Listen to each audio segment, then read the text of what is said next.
What's good? What's good? It's the one and only, but what do I know? Boxing coming back at y'all with another one, man. So we got Jaron Boots Ennis in the news, man. As you guys saw yesterday, made really quick workout of Lima or whatever, whatever his name is. I never heard of the guy, and not even just me. Jaron Ennis never heard of him either, as he stated he had to look him up or whatnot. But it was his first fight at 154. I'm not gonna ever, criticize a fighter for wanting to take a tune-up on their first fight, moving up in weight. I'm not gonna criticize them, but however, I just feel like it's some things that I gotta say. Now, obviously, he made easy work of this night.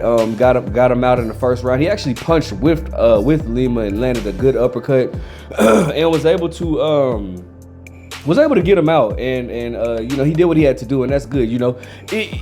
You just never know. Like I say, you never know what goes on internally with these boxers or whatnot. And the reason why I say that is because we hadn't been seeing him getting the knockouts like we would like for him to. I mean, he got rid of Stanionis or whatnot, but he stated that he was having a hard time making 147, and then he moves up to 154, and obviously this guy was nowhere on the level of him, but we saw him get some get him out of there quick. All right, so congratulations to Jaron Ennis on that. Now, does that tell us everything? No, it doesn't tell us everything.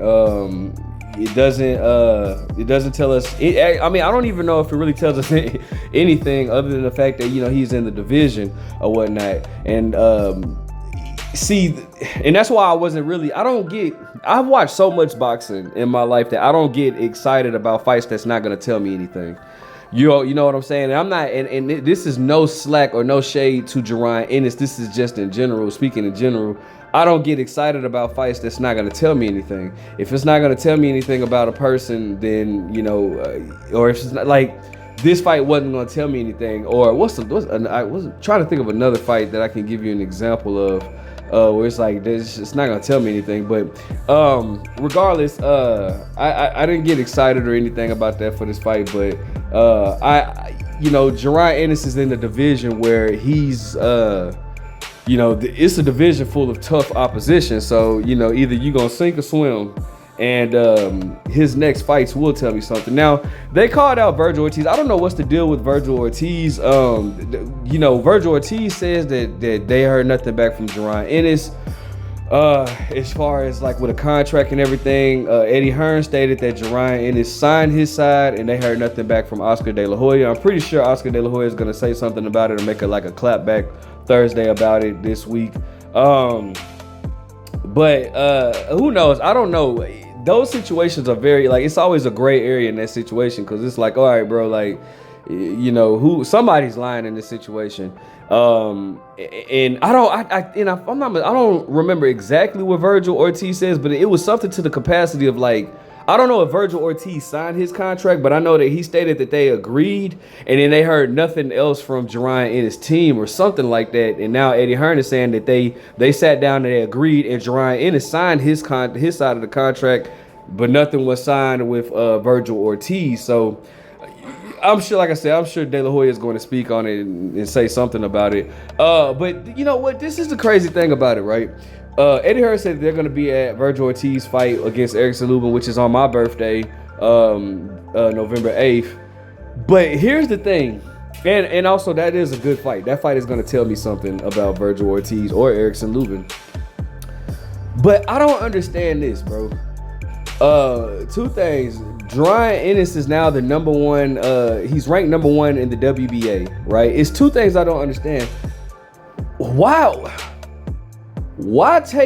are they fighting each other with no title when both have an opportunity to fight for a title? Virgil Ortiz actually had the opportunity to fight Bakram for his IBF title, and they turned it down. Why? And this is mainly for the guys that understand boxing. You got to know boxing. Just stay with me to understand where I'm coming at with this. Why would you be trying to fight for an interim title when you could have fought for a world title? And because Virgil Ortiz turned down the Bakram fight to fight. Actually, both Virgil Ortiz and I believe Erickson Lubin did too, turned down the Bacham fight, and they're fighting each other, which is just, it don't make no sense. Like, bro, you could have fought for a world title. Like, what are you doing here? And then Jaron Ennis, you're ranked number 1 at the WBA. I can't even think of the dude's name that has the WBA now, but I'm pretty sure you can get him out of there, get that title, and then you and Virgil Ortiz fight for a title. Like, y'all at least have a title on the line or whatnot. I don't understand the move of fighting each other, even though I know we wanted that fight at 147. That's when Jaron Ennis had a belt. But at 154, I would think that the first goal is to become a world champion, and then double back and fight, the big names or the other champions in the weight class or whatnot. So I'm kind of confused off of this move. But regardless, I mean, listen, a good fight's a good fight. I think it's gonna be a good fight. Jaron Ennis, he did what he had to do. Virgil Ortiz, Virgil Ortiz has actually fought some good competition at 154 so far. Boachuk and then Israel Madrimov, I think are they're good competition or whatnot, and he got victories over both. So that's Virgil Ortiz is going in the right direction or whatnot. Just looking to see what happens next. And I mean, if this fight happens next, well, should Virgil Ortiz get rid of Erickson Lubin, which would be, Virgil Ortiz is actually building a good resume for himself, by the way, by doing that. But if he gets rid of Erickson Lubin, I would think that he should fight for a title, in my opinion. And what maybe Boachuk, not Boachuk, maybe can't even think of his name no more. The IBF champion, and then that, or who else you got? Or I don't know. But whatever. If they fight next, that'll be a good fight for both of them. Their names, Jaron Ennis and Virgil Ortiz, names have been linked together. So it seems as though that they're gonna be on par with fighting each other. Whatever the situation may be, I'll be all for it, man. But Jaron, as far as him making a statement, he's going to have a tougher time making a statement at 154 than he did at 147. 147, for the first time, I've stated this numerous times, this is the first time in decades that the welterweight division is pretty quiet now. It's not, it's not a stacked division.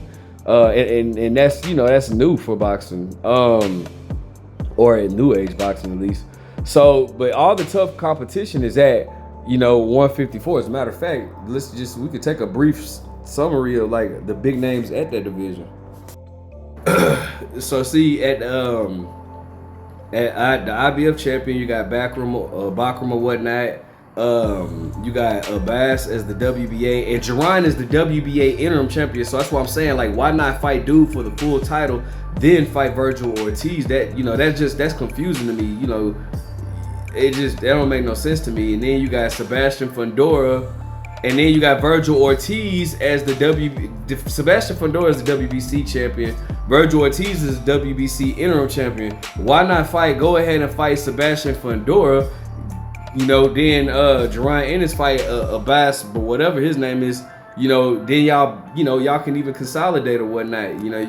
I don't get that, bro. Like, it just doesn't make sense for them to, go backwards like that. I mean, just, or fight each other for no titles. And then, of course, you got Xander Zayas as the WBO, where Jaron Ennis is ranked number 2, but I highly doubt that they try to fight Jaron Ennis or whatnot. I think Xander Zayas is gonna be one of them champions that they try to groom, and they carefully select his opponents because he's still riding on training wheels, which I think is crazy, because once you become a world champion, you should be fighting other world champions. But I mean, we'll see what goes on, man. He called out a lot of guys. He said, I heard that the call out from that little cub, and called out, Jermell Charlo, talking about Jermell Charlo, and he called out all the big names, but he specifically called out Virgil Ortiz as well. So we'll see what direction he decides to go. Personally, I just think that it'd be better for him to at least it would be better for him to go ahead and get a world title. That's just my opinion. I don't, a lot of y'all gonna say, oh, he's ducking, but how are you ducking to fight for a world title? Let me know what you guys think. Make sure you guys like, comment, subscribe. But what do I know?